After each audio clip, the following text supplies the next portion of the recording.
قیامت تک کے لیے زندہ کرنے والے حسین ہیں۔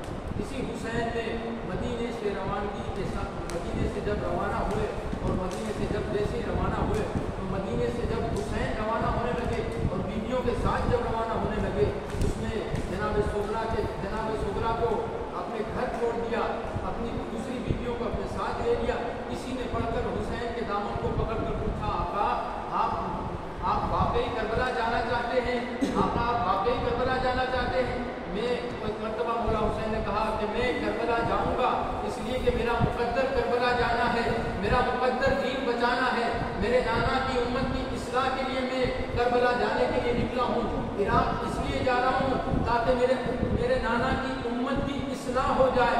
بس ایک مرتبہ میرے مولا حسین ہماریوں پر سوار ہونے لگی بیویاں، جب بیویاں سوار ہونے لگی تو ایک مرتبہ جناب زینب نے دیکھا کہ میرا عباس جیسا شیر بھائی سب بیویوں کو سوار کر رہے ہیں۔ عباس نے ایک مرتبہ دیکھا کہ جناب زینب کو سوار ہونے کی تو جب باری آئی تو زینب کی سواری کا اہتمام الگ تھا، ایک مرتبہ زینب کی سواری کا اہتمام الگ تھا۔ آپ حسین کے روزے میں جناب زینب کے مسائل سن رہے ہیں، بس آپ نے 2 جملے سن لیجیے، گریہ کر کر اپنی زحمت کو تمام کر لیجیے، اس لیے کہ جناب زہرا بھی آئی ہے اور بی بی زہرا کے ساتھ وہ معصوم بچی آئی ہے جو معصوم بچی اپنا جلا ہوا دامن پھیلا کر کہتی ہے، اے میری دادی اماں، کیا اگر یہ عزادار کربلا میں ہوتے تو میرا بھیا علی اصغر ارے پیاسا نہ مارا جاتا۔ بس ایک مرتبہ مولا حسین چلنے لگے، یہ قافلہ روان ہونے لگا، یہ قافلہ چلتے چلتے آخر 2 محرم کو قافلہ کربلا اللہ میں بارک ہو گیا۔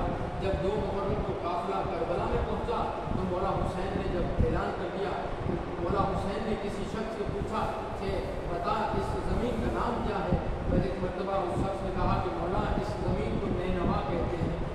ایک مرتبہ پھر مولا حسین نے پوچھا کہ اس زمین کا اور نام کیا ہے؟ پھر ایک مرتبہ کہا کہ آقا اس زمین کو ماریا بھی کہتے ہیں۔ ایک مرتبہ پھر مولا حسین نے پوچھا بتائی زمین کا تیسرا نام کیا ہے؟ کسی نے کہا کہ مولا اسے کرب و بلا بھی کہتے ہیں۔ بس یہ کرب و بلا کا نام سننا تھا۔ حسین نے اپنے راہبار کو روکا اور راہبار جب زمین پر بیٹھا، ہماریاں زمین پر بیٹھی، حسین نے مٹھی بھر خاک کو اٹھائی اور جب خاک کربلا کو اٹھا کر اپنے دہن میں لیا اور سونگا تو اس مٹی سے علی اکبر کے خون کی خوشبو آ رہی تھی، اس مٹی سے علی اصغر کے خون کی خوشبو آ رہی تھی، اس مٹی سے قاسم کے خون کی خوشبو آ رہی تھی، اس مٹی سے زہرا کے لال کی خون کی خوشبو آ رہی تھی۔ بس ایک مرتبہ عباس سے کہا عباس اس قافلے کو یہی روکو، یہی ہمارا قیام ہوگا۔ دھیرے دھیرے آخر میں شب عاشور آ گئی۔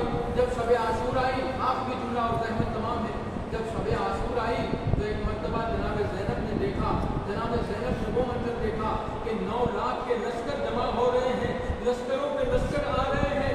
خیمے میں حسین سے جا کر بھی زینب پوچھتی ہے بھیا کیا آپ کا کوئی چاہنے والا نہیں ہے؟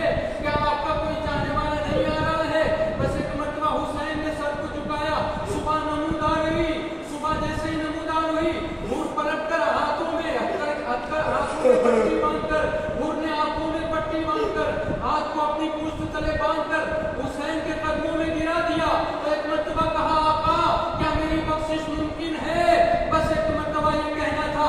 حسین نے حور کو سینے سے لگایا، حسین نے حور کو سینے سے لگا کر کہا اے حور تیری ماں نے تیرا نام بڑا اچھا رکھا ہے، تو دنیا میں بھی آزاد تھا، آخرت میں بھی آزاد ہے۔ بس ایک مرتبہ آخری جملہ اور زحمت تمام ہے۔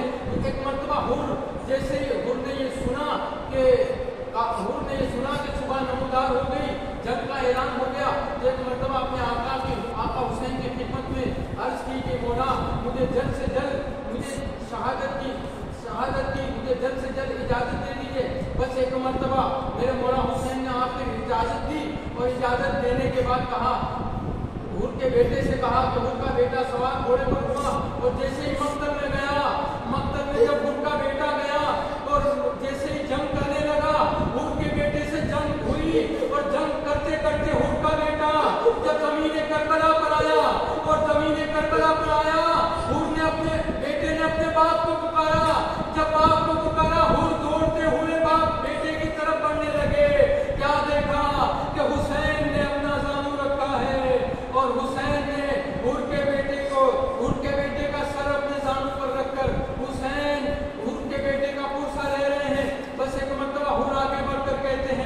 مولا آپ میرے بیٹے کے قریب آئے.